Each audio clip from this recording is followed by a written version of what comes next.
உங்களோட முக்கிய கொள்கை என்ன சார்? கட்சியோட முக்கிய கொள்கை என்ன? மகாத்மா காந்தியடிகளுடைய கனவு பூரண மதுவிலக்கு, இலவச கல்வி, இலவச மருத்துவம் தமிழகத்துல இதுதான் சார். பூரண மதுவிலக்குன்றீங்க, அது இன்னைக்கு தமிழ்நாட்டில் சாத்தியம் நினைக்கிறீங்களா? ஏன்னா இன்னைக்கு வந்து மது இல்லாத இன்னைக்கு வந்து ஒரு அரசாங்கமே இயங்குது அப்படின்ற ஒரு பேச்சு இருக்கு. அது இல்லாமல் இன்னைக்கு இவங்க கொடுக்குற இலவசங்களை பார்த்தீங்கன்னா நிறைய இலவசங்களை தராங்க. அதுக்கெல்லாம் வந்து இந்த மதுவில் வர பணம் தான் முக்கிய இது இருக்கு. அதனால பூர்ண மதுவிலக்கு சாத்தியம் நினைக்கிறீங்க தமிழ்நாடு? ஒரு துளி மது கூட இல்லாத மாநிலம் குஜராத் இருக்கு. அது மாதிரி தமிழ்நாட்டுக்கு கொண்டு வாங்க. அது கவர்மெண்ட், அது சென்ட்ரல் கவர்மெண்ட்டே குஜராத்துக்கு அந்த ஒரு கனெக்ஷன் தெரியும்.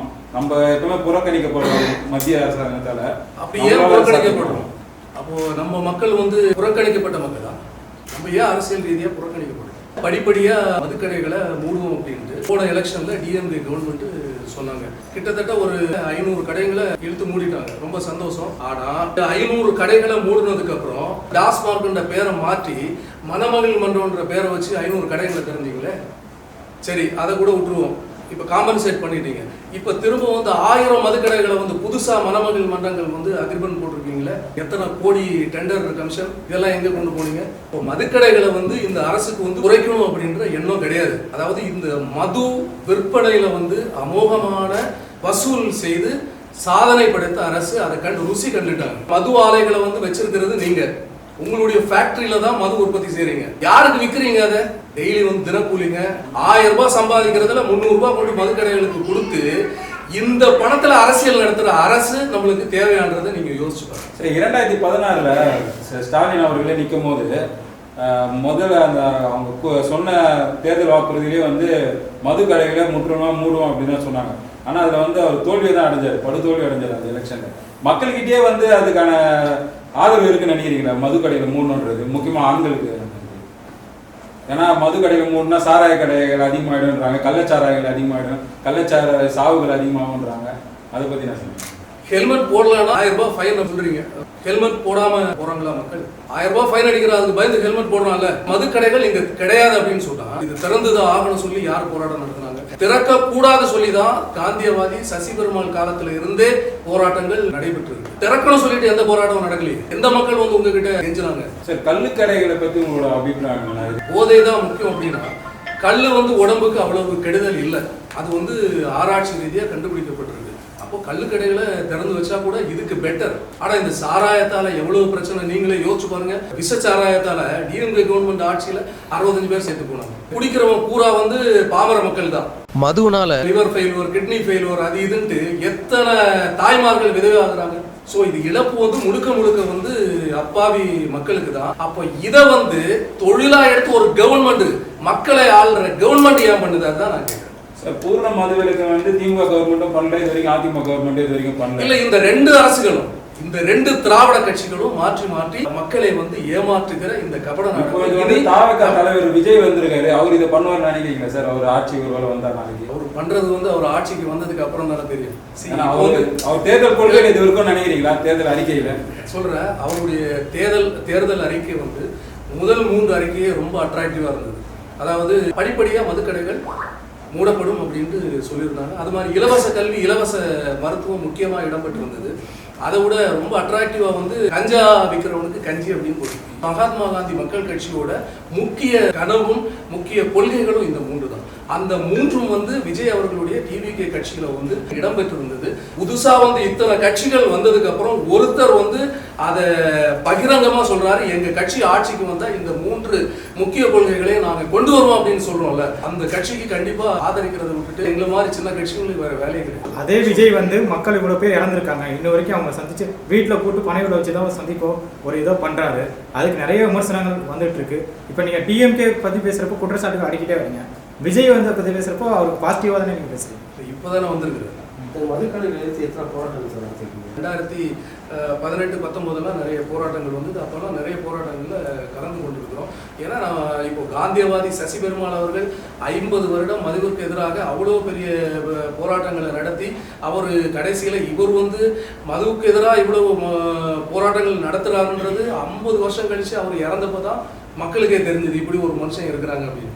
அப்போ நாங்கள் இது மாதிரி சின்ன சின்ன கட்சிகள் வந்து வெளியே தெரியறதில்லை. நாங்கள் பண்ணுற போராட்டங்கள் வெளியே தெரியறதில்லை, நாங்கள் பேசுகிறதும் வெளியே தெரியறதில்லை. அரசியல் படுத்தப்படாத ஒரு கூட்டத்தை தலைமை தாங்குறாரா விஜய் அப்படின்னு ஒரு கேள்வி இருக்கு. இல்லை, அதுக்கு வந்து அரசியல் களம் தான் அவருக்கு வந்து ஒரு சில விஷயங்கள் சொல்லிக் கொடுக்கணும். இப்போது திராவிட கட்சிகள் பழம்பெரும் கட்சிகள் 50 ஆண்டுகள் இந்த தமிழகத்தை ஆண்டு வருகிற கட்சிகள். இந்த 50 வருடம் ஆண்டு வந்துட்டோம். தமிழகத்தில் கல்வி பிரச்சனை, மருத்துவ பிரச்சனை, மக்களுக்கு தேவையான அடிப்படைகள், சட்ட ஒழுங்கு பிரச்சனை, எல்லா பிரச்சனைகளும் இருக்குல்ல. நீங்கள் எல்லாம் முறையாக கற்றுட்டு தானே வந்தீங்க. கற்றுட்டு வந்ததுக்கு அப்புறம் ஏன் இவ்வளோ பிரச்சனை மக்களுக்கு வருது? அப்போ கற்றுட்டு வராத ஒருத்தர் வந்து கற்றுக்கட்டுமே, கற்றுட்டு செய்யட்டுமே. சரி சார், கற்றுக் கொடுக்கறதுக்கு நிறைய பேர் தயாராக இருக்காங்க. விஜய் கற்றுக்கிறதுக்கு விஜய் தயாராக இருக்கிறா? ஏன்னா சமீபத்தில் வந்து பிஜேபி தலைவர் நயினாரே வந்து ஒரு கேள்வி சொல்லும் போது முதல் விஜய் திரிஷா வீட்டில இருந்து வரட்டும் அப்படின்ற மாதிரி சொல்லியிருந்தாரு. விஜய் அந்த மாதிரி எங்கன்னா வராரா? அது வந்தால் தானே சார் சொல்லிக் கொடுக்க முடியும். நம்மளே போய் பட்டினப்பாக்கம் வீட்டில் போய் அவரை பார்த்துக்க முடியுமா, இல்லை பணியூர் ஆஃபீஸில் போய் அவரை பார்த்து சொல்லி கொடுத்துட முடியுமா? இந்த ஒப்பிட்டு பேசின ஒரு யோகியனான்ட்டு நமக்கு தெரியாதுல்ல, அவர் யார் கூட இருந்துட்டு வர்றாருன்னு நமக்கு தெரியாது. அதனால அதை பற்றி கருத்துக்கள் ஒன்று. சார், இப்போ திரும்பவும் சேலமில் நடைபெற்ற தமிழக வெற்றி கழகத்தோட கூட்டணியில் 2 பேர் திரும்ப இறந்துருக்காங்க. ஸோ அதை பற்றி உங்களோட கருத்து என்ன? அதாவது ஃபர்ஸ்ட் வந்து 42 பேர் இறந்தாங்க, அடுத்து 2 பேர். தொடர்ந்து வந்து இந்த மர்மங்கள் நிகழ்ந்துட்டே இருக்கு. தமிழக அரசியல் வரலாறு நிறைய கட்சிகள் வந்து லட்சக்கணக்கான மக்களை வச்சு பெரிய பெரிய அரசியல் மாநாடுகள் எல்லாம் நடத்தும் பொழுது இப்போ ஃபர்ஸ்டா வந்து ஒரு அரசியல் கட்சி ஒரு 1 லட்சம் பேர் பங்கேற்றிருப்பாங்களா அந்த கூட்டத்தில். அந்த ஒரு கூட்டத்தில் 42 பேர் இறந்துருக்காங்க அப்படின்னா அதில் ஏதோ ஒரு டவுட் இருக்குல்ல. உண்மையிலேயே நடந்ததா இல்லை வளர்ச்சி பிடிக்காம இருந்த ஆப்போசிட் பார்ட்டிகளை அதை செஞ்சாங்களான்றது சிபிஐ விசாரணையில தான் தெரியும். அது கடவுளுக்கு தான் வெளிச்சம். தொடர்ந்து திமுக அதிமுக தான் தமிழகத்தை ஆண்டு இருக்கிறது. இவங்க தனித்து ஆள்றாங்க. அதனால தான் வந்து இன்னைக்கு வந்து நிறைய கோரிக்கைகள் வந்து நிறைவேற்றப்படாமல் இருக்கு. ஒருவேளை கூட்டணி ஆட்சி அந்த மாதிரி ஒன்று நடந்தா எல்லா இந்த பூர்ண மதுவில கூட காங்கிரஸோட ஒரு முக்கிய குறிக்கோளை கூட இருக்கு. அது கூட நடக்குது. யார் சொல்றது தனித்து ஆள்றாங்க? கூட்டணி இல்லாம டிஎம்கே வந்து தேர்தலை சந்திச்சிருக்கா, ஏடிஎம்கே சந்திச்சு ஏதோ 1-2 தேர்தல் சந்திச்சிருக்கு. ஆனா கூட்டணி கட்சிகள் எல்லாம் சேர்த்து தான் அவங்க பண்றாங்க. கூட்டணி கட்சி தலைவர்கள் இப்போ டிஎம்கே கூட்டணி கட்சி தலைவர்கள் திருமாவளவன் அவர்கள் இவர்கள்லாம் ஒரு மிகப்பெரிய அரசியல்வாதிகள், மக்களோடு மக்களாக அதுவும் பாமர மக்கள் கூட களமாடுகிற ஒரு சிறந்த அரசியல்வாதிகள் இல்லையா? அப்ப இவங்க எல்லாம் அந்த கூட்டணியில இடம் பெற்றிருக்கிறாங்க.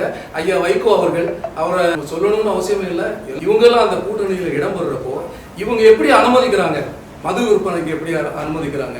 அதனால எந்த பிரயோஜனம்? விஜய் அடிக்க சொல்றப்ப லஞ்சம் வந்து ஒழிக்கப்படும் சொல்றாங்களா? ஆனால் என்ன சொல்கிறாங்கன்னா அவர் டிக்கெட் யாரும் விற்கிறாங்க, அதை மட்டும் அவர் கேட்க மாட்டாங்க. ஊழலை ஒழிப்புன்னு சொல்லி தான் அவர் சொல்கிறாரு. ஆனால் புலிப்படத்தில் வந்து அவர் டாக்ஸ் கட்டாமல் அதை மறைச்சிட்டு அவரே அதை செஞ்ச ஊழல் தான். நம்மளை ஆண்டுட்டு இருக்கிற டிஎம்கே கவர்மெண்ட் என்ன ஊழல் செய்யலையா? நான் கேட்குறேன், டிஎம்கே கவர்மெண்ட் ஊழல் செய்யலையா? மாநகராட்சி துறையில் 2 கோடி ஊழல் செஞ்சிருக்கு. ஏன் அதெல்லாம் விடுங்களேன். நீங்கள் கக்கூசு கழுவுறதுக்கு 1000 கோடி ஊழல் செஞ்ச கட்சி எதுங்க? நம்ம கட்சி தானே, ஆண்டுட்டு இருக்கிற கட்சி தானே. அப்போ இதை விட ஒரு பெரிய ஊழலா? ஊழல் பண்ணால் நிறைய இலவசம் கொடுக்குறாங்க. இப்போ ரீசெண்டாக கூட 5000 கொடுத்துருக்காங்க. இது பெண்களுக்கு ஒரு மிகப்பெரிய ஒரு பெரிய சப்போர்ட்டாக இருக்குங்க.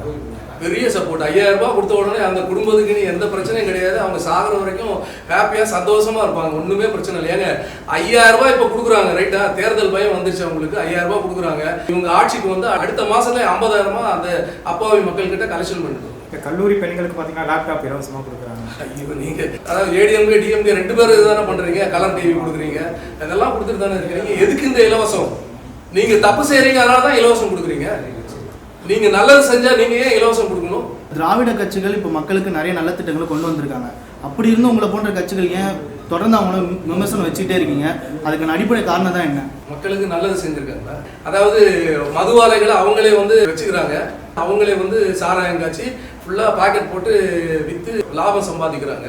இது வந்து மதுக்கடைகள். அடுத்தது வந்து கனிம வள கொள்ளை அமோகமாக நடைபெறுது. திருநெல்வேலியில் ஒரு மாவட்டம், ராதாபுரம்ன்ற மாவட்டம். இந்த மாவட்டத்தில் வந்து 20 குவாரிகள். அதாவது ஒரு கிராமத்தில் வந்து ஒரு குவாரி இருந்தாலே எவ்வளோ கஷ்டப்படுறாங்க அங்கே இருக்கிற மக்கள்.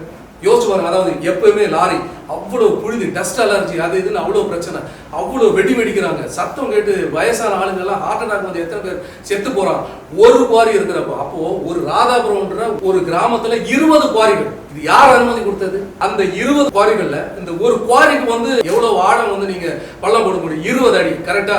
இந்த 20 அடி அனுமதிக்கப்பட்ட வரையறை. ஆனா 100-150 அடிக்கு மேல பள்ளம் போட்டு அவ்வளவு பள்ளம் போட்டு 20 குவாரிகளை டெண்டர் போட்டு அவ்வளவு கோடி கோடியா சம்பாதிக்கிறீங்களே, யாரோட பணம்? அந்த நிலத்தடி நீர் என்ன ஆகும்? அங்க இருக்கிற வெடிமருந்து பொருட்கள் யூஸ் பண்றதுனால எத்தனை அப்பாவி மக்கள் கேன்சர் போன்ற நோய்களால் வந்து செத்து போறாங்க. இது யாரு பொறுப்பு? கனிம வள கொள்ளை இப்படி இருக்கட்டும், கன்னியாகுமரி மாவட்டத்தை நாசப்படுத்தினாங்க. அவ்வளவு அழகா இயற்கை எழில் கொஞ்சுகிற ஒரு நல்ல மாவட்டமா கன்னியாகுமரி மாவட்டம் இருந்தது. அங்க வந்து மணல் கொள்ளை, கனிம வள கொள்ளை அப்படின்னு மொத்த மலைகளையும் உடைச்சிட்டாங்க.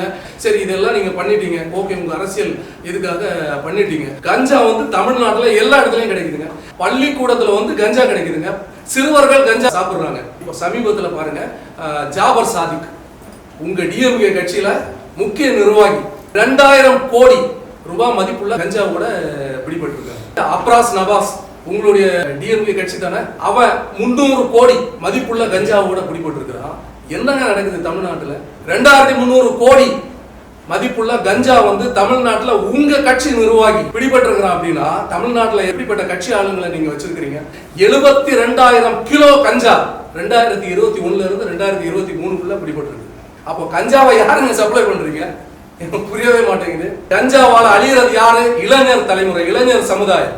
இந்தியாவுல வந்து மிக அதிகமா விபத்துகள் நடக்கிறது தமிழகத்துல. இந்த சாலை விபத்துகள் எப்படி நடக்கிறது? கஞ்சா போட்டு பசங்க இந்த பைக் ரேசிங் அது லொட்டு லொசுக்குன்னு பண்றாங்கல்ல.